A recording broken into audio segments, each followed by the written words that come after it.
ما بندگانی از بندگانت هستیم یا الله.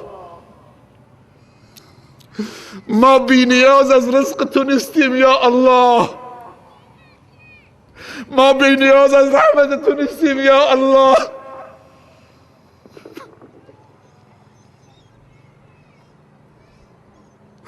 خدایا ما را به خودمون وامگذار یا الله. خدایا بارانی بر دلهای ما نازل بکن که درون ما رونق بگیرد. خدایا به داد دلهای ما برس که دلهای ما مرده نه زمینها. اعوذ بالله من الشیطان الرجیم. بسم الله الرحمن الرحیم. الحمد لله والصلاة والسلام على رسول الله وعلى آله و اصحابه و من والاه. اما بعد، السلام علیکم و رحمت الله تعالی و برکاته. استغفر الله العظیم الذي لا اله الا هو الحي القيوم و اتوب الیه. استغفر الله العظیم الذي لا اله الا هو الحي القيوم و اتوب الیه. استغفر الله العظیم الذي لا اله الا هو الحي القيوم و اتوب الیه. خداوند تبارک و تعالی رو بسیار سپاسگزاریم و تشکر میکنیم به خاطر همه نعمتهای خوب و مفید، خاطر همه توفیقات گرانبها و ارزشمند. با ارزشترین توفیقات الهی توفیق هدایت به دین مبین اسلام، یعنی هدایت به همه خوبی ها، پاکی ها، ارزش ها، توانمندی ها، سعادت و خوشبختی ها، خاتمه به خیری ها، یعنی هدایت به همه خوبی هایی که در تصور ما و شما بیاید، یعنی هدایت به همه خوبی ها و خیری که در دنیا و آخرت وجود داشته باشد، یعنی هدایت به همه خوبی هایی که خداوند پاک و خداوند خوب و خداوند مهربان و خیرخواه و دلسوز تشخیص دادن که ماورای اون خوبی ها خوبی وجود ندارد و اگر خوبی وجود داشت قطعا خداوند مهربان و خیرخواه در دین خودش برای ما و شما منظور می کرد. خداوندی که موصوف به رحمت و شفقت و خیرخواهی و مهربانی است و دلسوزی. اگر قدر نعمتهای خدا را تا این لحظه آنطوری که شایسته و بایسته نعمت هاست دونستیم، پس بگیم الحمدلله. و اگر احساس میکنیم که کوتاهی و تقصیر و ناسپاسی و ناشکری از ما صورت گرفته در مقابل این همه بذل و بخشش و عنایت و الطاف و توجه خداوند، راهی جز استغفار نیست، راهی جز توبه نیست برای نجات از ذلت و شرمندگی و خواری و بیبرکتی و پراکندگی و پریشانی و اضطراب و ناامنی. استغفر الله العظیم الذي لا اله الا هو الحي القيوم و اتوب الیه. این رو زمزمه بکنید عزیزان. استغفر الله العظیم الذي لا اله الا هو الحي القيوم و اتوب الیه. استغفرك اللهم من جميع الذنوب والخطايا و نتوب الیک. خداوند تبارک و تعالی می‌فرمایند اعوذ بالله من الشیطان الرجیم ولو بسط الله الرزق لعباده لبغوا فی الارض. همیشه توانمند بودن و همیشه متمکن بودن بندگان خدا و همیشه قدرتمند و قوی بودن و غنی بودن و همیشه تراکم نعمتها به صلاح بندگان نیست. اما ما و شما بندگان بیچاره و ضعیف همیشه تقاضای مزید نعمتها را میکنیم. خداوند میفرمایند اگر خداوند رزق و روزی را گسترش بدهد که همیشه یک نواخت باشد و روز به روز افزایش پیدا بکند، سبب طغیان بندگان خواهد شد.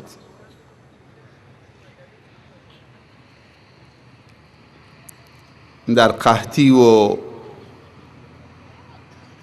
قطع باران چنین حالتهایی پیش میاد. تضرع، گریه و زاری و بازگشت و توبه و استغفار. خداوند تبارک و تعالی علیم و حکیم است. بندگانش را دوست دارد، نمیخواهد که بندگانش متضرر بشوند. و ان تعدوا نعمت الله لا تحصوها و ما بکم من نعمت فمن الله. قصد آزار و اذیت و قصد تحقیر و قصد انتقام جویی از بندگانش ندارد. الخلق كلهم عیال الله.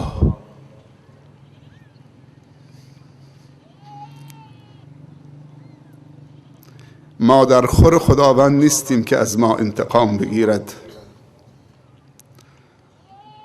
آزمایش خداوند هم نوازش هست. امتحان خداوند هم بیداری هست. ان مع العسر یسرا ان مع العسر یسرا فاذا فرغت فانصب و الی ربک فارغب. خدایا سیلی های تو هم سیلی های محبت است، سیلی های بیداری است. امروز ما از نداری و فقر، ضعیف و ناتوان و ذلیل و گرسنه و تشنه و بیبرکت نشدیم. امروز از طغیان نعمتها و افزایش نعمتها و کمی شکر و قدر شناسی ما ذلیل و بدبختیم.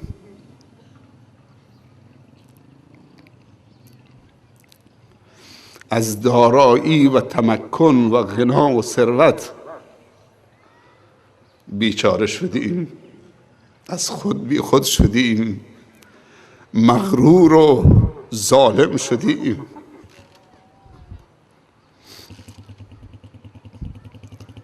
تبهکار شدیم، فاسد و مفسد شدیم، بیچاره و در به در شدیم. چون نعمتهای خدا را ارج ننهادیم و نعمتهای خدا رو در جهت اهداف خلقت نعمت به کار نگرفتیم و نعمتهای خدا را سبب عمران و آبادی و تقوا و علم و دانش و هدایت و الفت و محبت و تدین و خدا ترسی قرار ندادیم. اگر ما امروز به این قحطی دچار شدیم،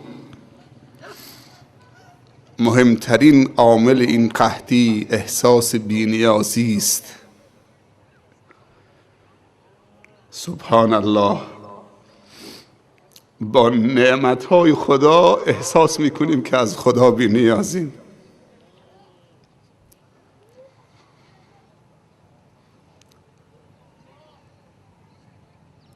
حتی برای طلب باران هم با عطر و آدکلون و یک ژست خاص میاییم.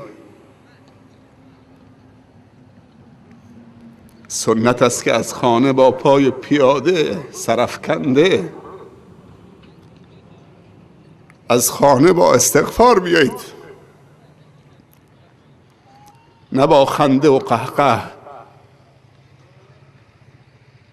نه با لباس خوشبو و معطر، نه در مسیر راه به ماشین ها و مغازه ها و لوکس فروشی ها نگاه کردن و خیره شدن. با پای پیاده از خانه. نه تعداد ماشین ها از افراد بیشتر بودن در نماز استسقا، اهل خمیر نباید با ماشین می آمدن.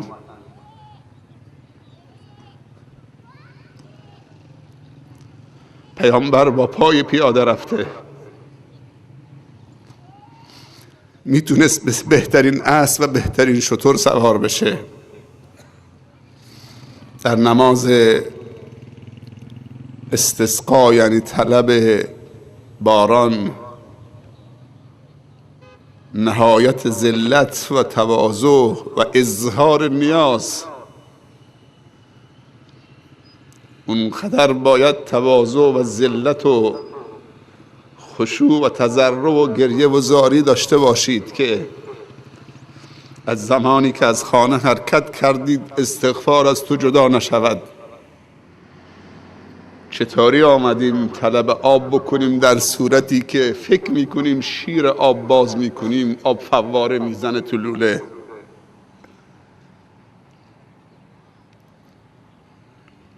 زمان این استسقاها جواب میدهد که تصور حال هاجر و اسماعیل رو داشته باشیم که لب مشک و میفشاردن قطری نمیچکید. نه اینکه منبع ها و بشکه ها پر از آب است و شیر رو باز میکنیم آب میاد. ما به اون درجه از ذلت و احساس نیاز به آب نرسیدیم.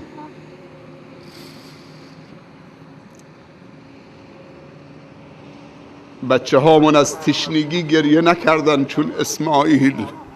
نصرت خدا تکرار می شود، ان تنصر الله ینصرکم. اگر تقوا و نیاز ما به خدا و توبه و استغفار ما تکرار بشود، زمین سوراخ شد زیر کوزک پای اسماعیل، اون طفل معصوم. کاری که باید بیل و کلنگ بکند تا زمین را سوراخ کند، اشک اسماعیل کرد. اون زن ضعیفه و اون طفل معصوم وقتی در اون بیابان و صحرای بی آب و علف رها شدن توسط خلیل الله و به زن و فرزندش پشت کرد، هاجر صدا زد: مرد کجا می روی؟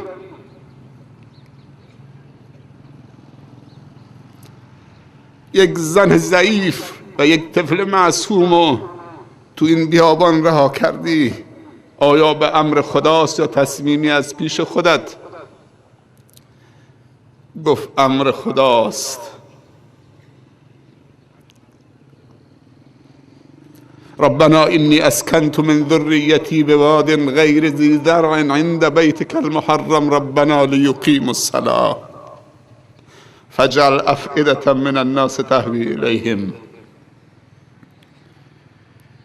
هاجر برگشت گفت برو مرد، اگر امر خداست اذن لن یضیعنا الله، اگر امر اون پس الله ما را ضایع نمی کند. آیا شنیدید که الله کسی را ضایع بکند؟ اما ما اگر از الله فاصله گرفتیم اول خودمون رو ضایع می کنیم، بعد هم نوعمون، بعد مخلوقات، بعد طبیعت، بعد نعمتهای الهی. به هیچ کسی رحم نمی کنیم. الذين إن مكناهم في الأرض أقاموا الصلاة وآتوا الزكاة وأمروا بالمعروف ونهوا عن المنكر ولله عاقبة الأمور.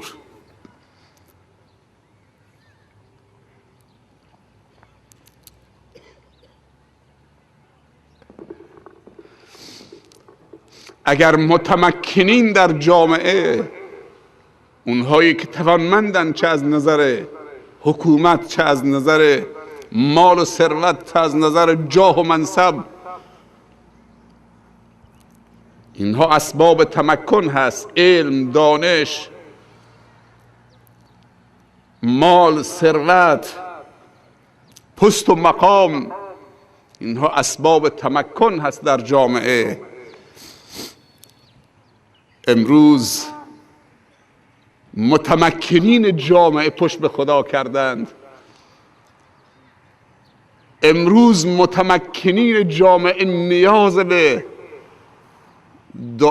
دعای فقرا و مظلومین و معصومین چون این طفل معصوم و این حیواناتی بی زبان که آوردن که بگیم خدایا اگر به ما باران نمیدید چون به تو پشت کردیم، خدایا این گنگ بی زبان، این اطفال معصوم، این فقرا و مساکین، این مظلومین،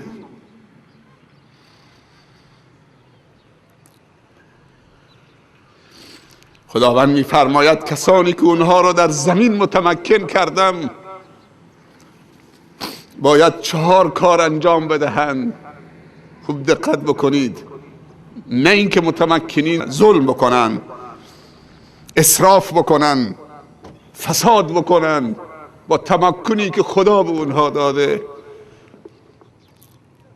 اقام الصلاة، نماز رو برپا بدارن، و آتوا الزکا، انفاق بکنن. اقام الصلاة یعنی رابطشون با خدا تضعیف نشود، چون تمکن در جامعه معمولاً غروری کاذب به انسان دست میدهد که اینها همه به زور بازو و سیاست و تیزهوشی و درایتی که خودم داشتم به دست آوردم، این موقعیت ها را خودم برای خودم ایجاد کردم، از خدا غافل می شود. در نتیجه میگه الذین ان مکناهم فی الارض اقاموا الصلاة، میگن همه چیز خدا داده، همه چیز مال توست، نفس کشیدن منم مال توست، تو باید فرمان بدهید، اجازه بدهید. اقام الصلاة، پیشانی رو به خاک مالوندن. و آتوا الزکا، کافی نیست نماز خوندن و انفاق نکردن. بعضی فکر میکنن که چون نماز میخونن اما تمکن دارن انفاق نکنن مسئله ای نیست. یکی از علتهای قحطی این که تجار زکات مالشون ندهن. زمانی که تجار امت محمد صلی الله علیه وسلم زکات مالشون ندادن و صدقه واجب غیر از زکات طبق نیازهای جامعه بخیلی کردند، قحطی می آید. و آتوا الزکات و امروا بالمعروف و نهوا عن المنکر ولله عاقبت الامور. عزیزان و سروران، امروز جمع شدیم برای طلب باران. رحمت خدا، مایه حیات، مایه عمران و آبادی، وقتی که آب زمزم زیر پای اسماعیل فواره زد، هاجر دوید، حوضچی رو درست کرد و گفت زمزم زمزم. فکر میکرد که این آب خشک میشود، با خاک آمد حوضی درست کرد و گفت زمزم. قبیله رد میشد به اسم قبیله جرهم در بیابان، دیدن که پرندگان حلقه زدند. شخصی رو فرستاد رئیس قبیله، دید که یک پسر بچه و یک زن نشسته، حوضچی درست کردن، آب می جوشد. بعد از احترام ادب، در صورتی که میتونستن هم اون زن رو به قتل برسونن هم بچه رو، یا غصبشون کنند، قبیله قدرتمنده. گفتن این آب مال شماست خواهر؟ گفت مال اونه.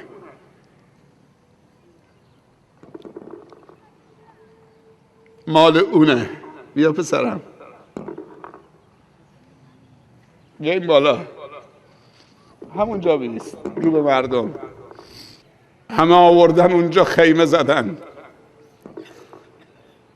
همون دعای ابراهیم بود و گریه و زاری اسماعیل و هاجر بود.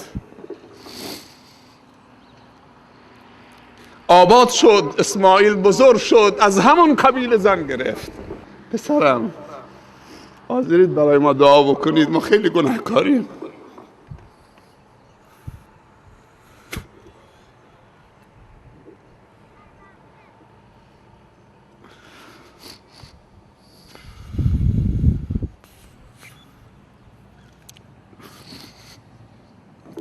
ما همه خجالتیم، رومون نمیشه.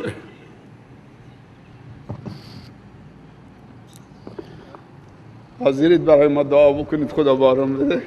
رحیم دعا بکن عزیزم. خدایا ما همه بنده تو هستیم. خدایا ما همه بنده تو هستیم. خدایا اگر بزرگان و پدران و مادران ما گناه کردند، خدایا تو بخشنده و مهربانی.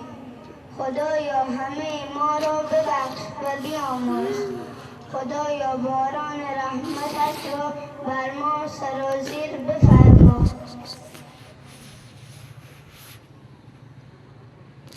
پسرم به این جمع بگو استغفار بکنن، بهشون بگو توبه بکنید.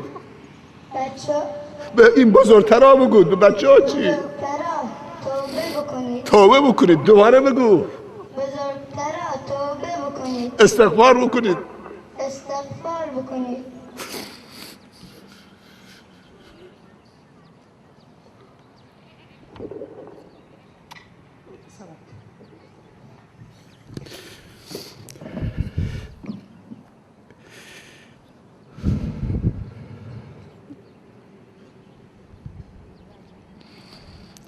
اولاد همیشه زجر گناه پدر و بزرگتر میکشد. خیلی ممنون پسرم، ما بزرگترها رو متوجه توبه و استغفار کردیم. بچه های خوبی داریم. همه با هم استغفر الله العظیم الذي لا اله الا هو الحي القيوم واتوب اليه. استغفر الله العظيم الذي لا اله الا هو الحي القيوم واتوب اليه. استغفر الله العظيم الذي لا اله الا هو الحي القيوم واتوب الیه. توبه از گناه، علما میگویند که آثار گناه در زندگی انسان مسلمان، بیرونقی در صورت، تاریکی در قلب، نفرت در دل بندگان و خلق خدا، بیبرکتی در رزق و روزی. علما میگویند گناه بد است و بدتر از گناه 4 چیز است: کوچک شمردن گناه، کوچک شمردن گناه، اصرار بر گناه، توجیه کردن گناه، آشکار و علنی کردن گناه. گناه بد است، بدتر از گناه 4 چیز است: کوچک شمردن گناه. گناه کردی نگو این کوچکه، این صغیره است، بگو استغفر الله. توجیه کردن گناه، گناه کردید نگو حالا اینطوریه اینطور شد، این گو استغفر الله. گناهو توجیه نکن، گناهو پاک کن. اصرار کردن بر گناه، متوجه اشتباه شدی بگو استغفر الله. چه در حق خدا، چه در حق خلق خدا، چه در حق خانواده، چه در حق خودت و نفست. گناه و اصرار برش نکن که اصرار بر گناه خاتمه به خیری ندارد. و 4م، گناهو با تکبر و غرور آشکار نکن.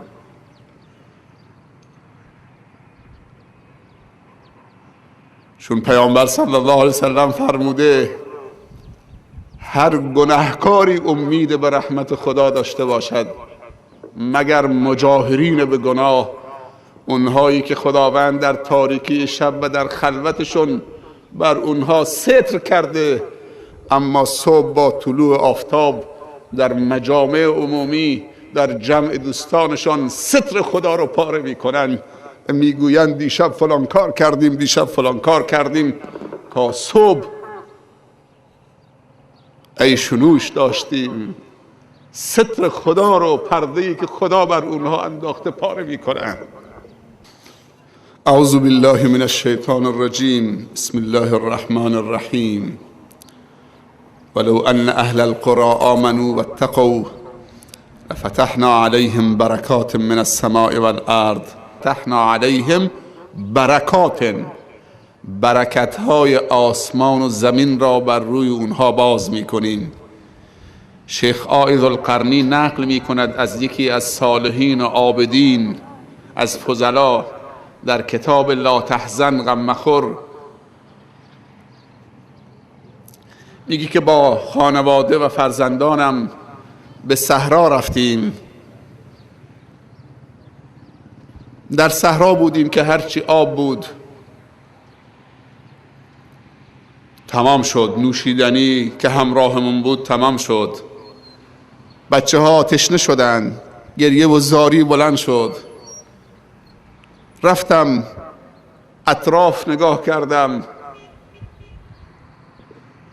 همه اماکنی که محل تجمع آب بود همه خوش شده بود. برگشتم، فرزندان گفتن که بابا آب پیدا کردی؟ گفتم که آب تمام شده، این منطقه آب نیست، همه خوش شده. آبگیرهایی که این اطراف بوده همه خوش شده. احساس کردیم که به هلاکت نزدیک شدیم. صدای گریه بچه ها هم بلند شد. میگه کل اعضای خانواده با هم نشستیم، گفتیم هیچ راهی نیست مگر اینکه به درگاه خودش دست نیاز و گریه و زاری بلند کنیم. امن یجیب المضطر، میگه این آیه در ذهنم آمد. در دلم خطور کرد چه کسی به فریاد بیچارگان و درماندگان و نیازمندان میرسد به جز خودش. و یکشف السوء. میگه نشستیم دست و بلند کردیم، همینجور اظهار نیاز میکردیم همه با هم. یک دفعه وقتی خبرم شد که لکه ابری بالای سرم شروع به باریدن کرد، اونقدر بارندگی شدید بود که کل آبگیرهای اطراف پر شد و خوشحال شدیم و شکر خدا رو به جا آوردیم. بعد میگه خودمون رو سیراب کردیم، وضو گرفتیم، ظرفامون پر از آب کردیم، راه افتادیم. مقداری که راه رفتیم دیدیم که زمین خشکه، منطقه از خشکی دارد میسوزد. بعد به خانواده و زن و بچه گفتم که این آب ظاهراً باران نجات و رحمتی بود که خداوند منت گذاشتن و اظهار نیاز و گریه و زاری ما و شما و فرزندان بود. این اکرامی بود که خداوند به ما و شما داد. چون هر چند جلوتر می رفتیم که دیگه خبر از بارندگی و آبی نبود. دیروز صبح مهمانی برای من آمد، یکی از دوستان قدیم در بردسیر کرمان. صحبت از بارندگی شد، به من گفت که خیلی بارندگی کم شده. این جمله رو گفت پسرم میدونی مال چیه؟ گفت که دلها و نیتها و عقیده ها صاف نیست، نه به خدا نه به خلق خدا.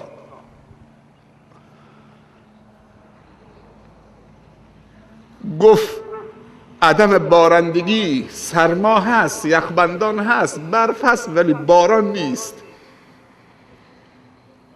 لوله ها میگه از سرمای خشک منفجر میشود.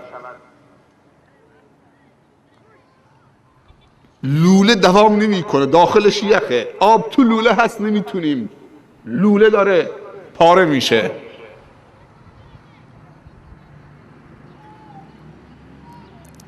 چند روز پیش در اخبار شنیدم که در پایتخت تهران توسط 5 هواپیما 10,000 لیتر آب و بالای تهران فرو ریختن که دوده ها و گازه ها رو و آلودگی را بشوید.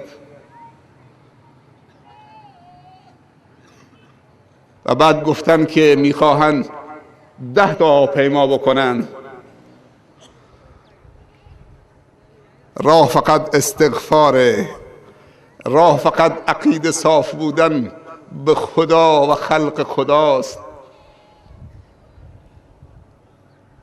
راه فقط تواضع به خرج دادن که بگیم استغفر الله. از اونی که حاکم باید بگه استغفر الله درباره کوتاهی هاش، تا اونی که فقیر باید بگه استغفر الله اگر ناشکری کرده و جزع و فزع کرده، تا اونی که تاجره اگر که در پرداخت زکات و انفاقش سستی به خرج داده، اونی که خواهره، اونی که پدره، اونی که مادره، اونی که مسئوله.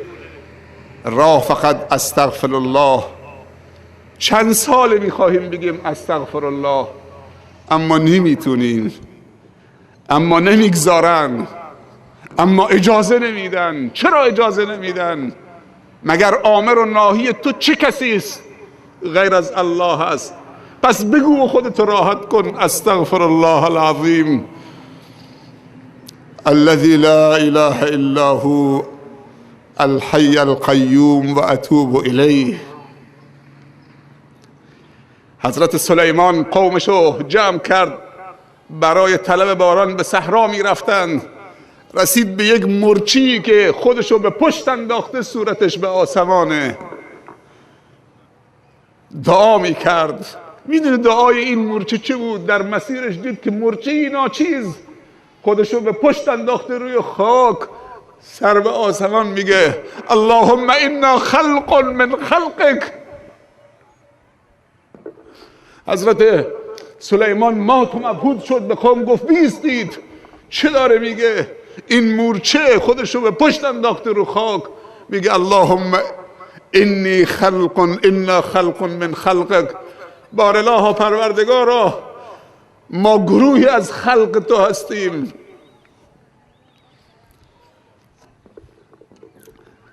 دنبالش اول اعتراف به بندگی در مقابل عظمت خداوند. حالا دوم چی میگی این مورچه؟ لیس بنا غنى عن رزقک. خدایا ما بی نیاز از روزی تو نیستیم، محتاج روزیت هستیم.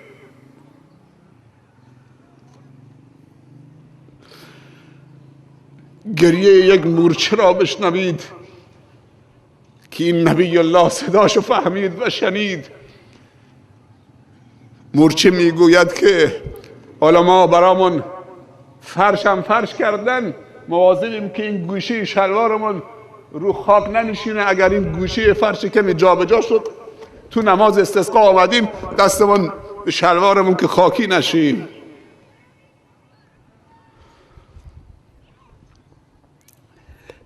اگر شانه سرمون یکی خراب شد دوباره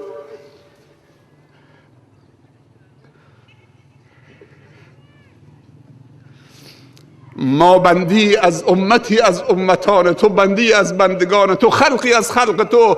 خدایا ما بی نیاز از روزی تو نیستیم، روزی به ما بده، آب به ما بده. حضرت سلیمان رو کرد به قوم، گفت بر بگردید که خدا به شما باران میده، اما با دعای غیر شما. به دعای غیر شما، به دعای یک مورچی. در روایات وارد شده که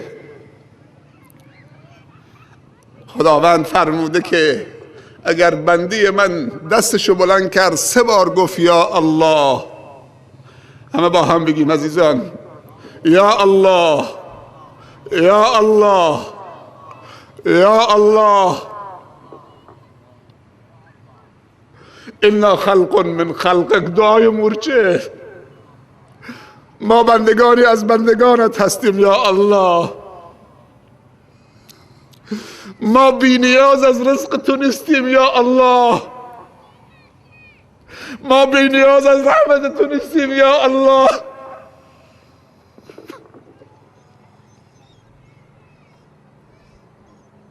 خدایا ما را به خودمون وامگذار یا الله.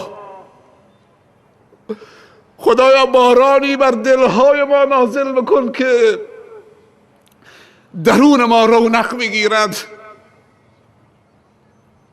خدایا به داد دلهای ما برس که دلهای ما مرده، نه زمینها.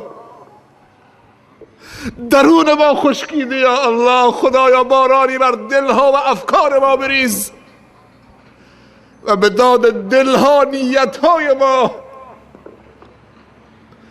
به داد افکار ما را تصدیق فرما. ما در ابتدای سال جدید 1432 هجری هستیم. امروز روز 2 و 3 سال هجری، سال 32. اللهم یا مقلب القلوب والابصار، یا مدبر اللیل والنهار، یا محول الحول والاحوال، حول حالنا الى احسن الحال. ربنا ظلمنا انفسنا وان لم تغفر لنا وترحمنا لنكونن من الخاسرین. ربنا ظلمنا انفسنا، دعای بابا آدم و ماما حوا. ربنا ظلمنا انفسنا وان لم تغفر لنا وترحمنا لنكونن من الخاسرین. ربنا ظلمنا انفسنا وان لم تغفر لنا وترحمنا لنكونن من الخاسرین. خدایا محتاج رحمتت هستیم. بعد از اینکه درون ما را شستید پروردگارا، بعد از اینکه درون ما را شستید پروردگارا، بعد از اینکه درون ما را شستید، باران رحمت مادی خودت را بر ما ببار. چون همه جا خوش شده، آبها عمیق شدند، چراگاه ها کم شدند،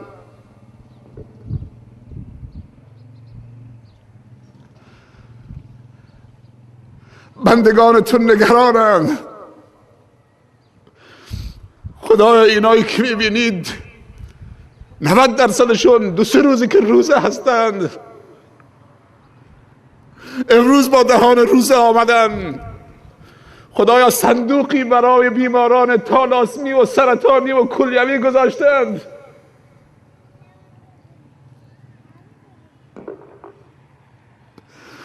خدایا عجله‌ای برای رفتن ندارند. خدایا اگر تو اونها را بیامرزی و استغفار و توبهشون رو قبول بکنید، مشکل باران ندارند. مشکل این که دلشون خشکیده شده، توکل و ایمانشون و یقینشون و عقیدشون ضعیف شده و اخلاصشون خدشه‌دار شده و مسیر قلبشون منحرف شده. خدایا به این جمع نیازمند رحم بفرما. از خانه هاشون به این بیابان آمدند. تو خودت گفتی اگر بنده من دستشو بلند کرد 3 بار گفت یا الله یا الله یا الله، تو خودت گفتی که من شرمم میاد که دست بندم و خالی بر بگردونم. خودت گفتی ادعونی استجب لکم.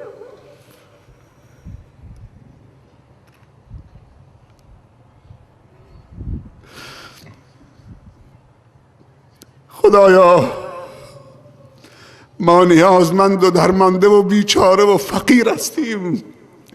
یا ایها الناس انتم الفقراء الی الله، همه شما فقیر به درگاه خدا هستید. یکی از آداب استسقا متوسل شدن به دعای صالحین هست در حیاتشون. پیامبر صلی الله علیه وسلم روی منبر خطبه می‌خوندن. یک دفعه اعرابی در جمع بلند شد و خطبه آن حضرت رو قطع کرد. گفت یا رسول الله صلی الله علیه وسلم هلک العباد و البلاد، همه هلاک شدن، دعا بفرما. خطبهشو قطع کرد، دستشو بلند کرد، اونقدر دستشو لرزوند و گریه کرد که سپیدی زیر بغلش نمایان شد. هنوز دستشو پایین نیاورده بود که ابری کل مدینه رو در بر گرفت و بارندگی شروع کرد و همینجور ادامه پیدا کرد تا هفته بعد. دوباره روی منبر بود خطبه میخوند. دوباره همون اعرابی آمد تو جلسه، گفت یا رسول الله دعا بکن تا باران بند بیاید، قطع بشود، هلک العباد و البلاد. این دفعه دیگه چه؟ از شدت بارندگی سیل راه افتاده، عباد و بلاد همه هلاک شدن. پیامبر دوباره دستشو بلند کرد گفت اللهم حوالینا ولا علینا، خدایا از سر ما بلند کن ببر تو اون تپه ها و اون جاها و جاهای دوردست. بارندگی قطع شد و حضرت عمر رضی الله عنه بعد از وفات پیامبر صلی الله علیه وسلم، حضرت عباس عموی پیامبر مستجاب الدعا بود، میرفت پیشش میگفت یا عباس، ای عباس، ما در حیات پیامبر صلی الله علیه وسلم اگر دچار قحطی میشدیم به دعای پیامبر ما متوسل میشدیم به درگاه خداوند، باران به ما میداد. الان دیگه پیامبر نیست که دعا بکند. ای عباس به دعای تو متوسل میشویم که به درگاه خدا دعا بکنید تا خدا باران بدهد. که ما متوسل شدیم به یکی از کم سن و سال ترین بچه های عزیزمون، آمد برای ما شما دعا کرد.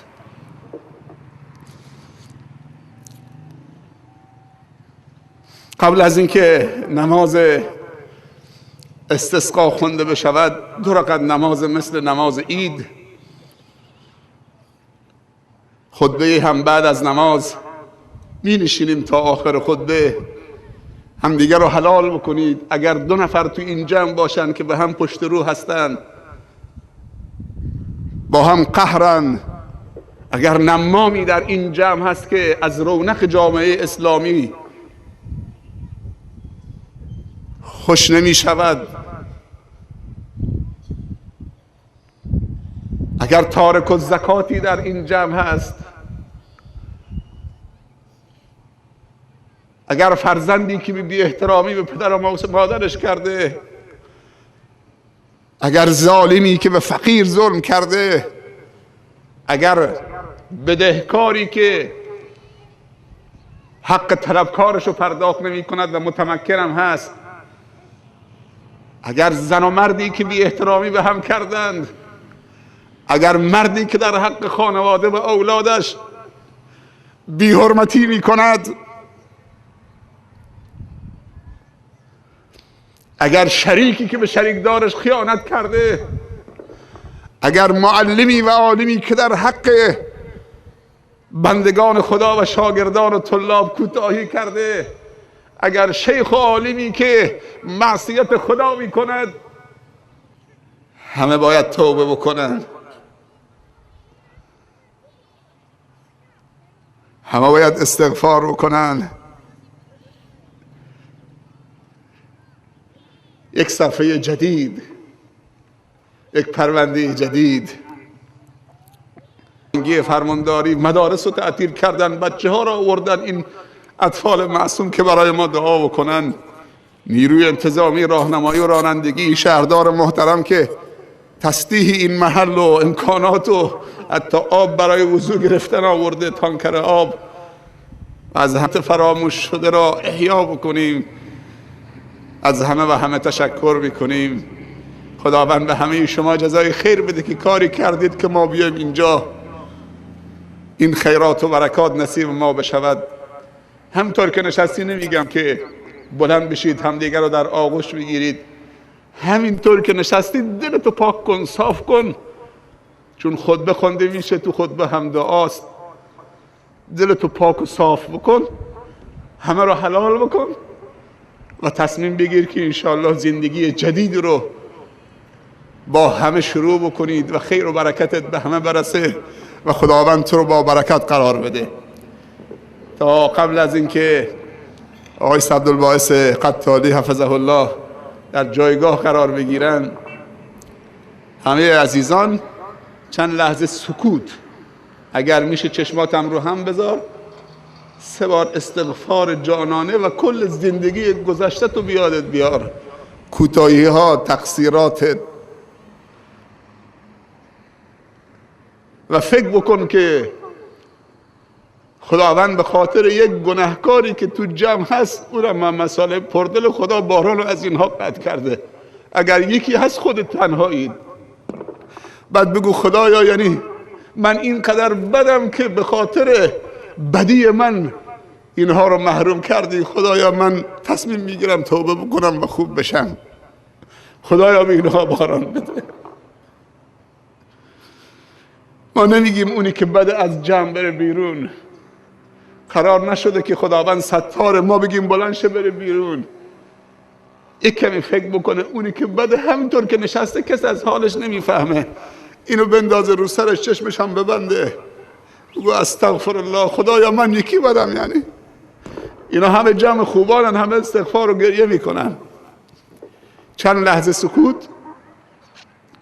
چشماتون رو ببندید، استغفار و گریه و زاری. انشاءالله بعد صدا میزنن الصلاة جامعه، الصلاة جامعه، الصلاة جامعه.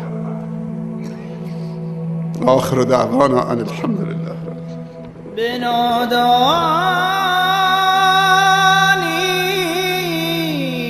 بسی کردم خطا،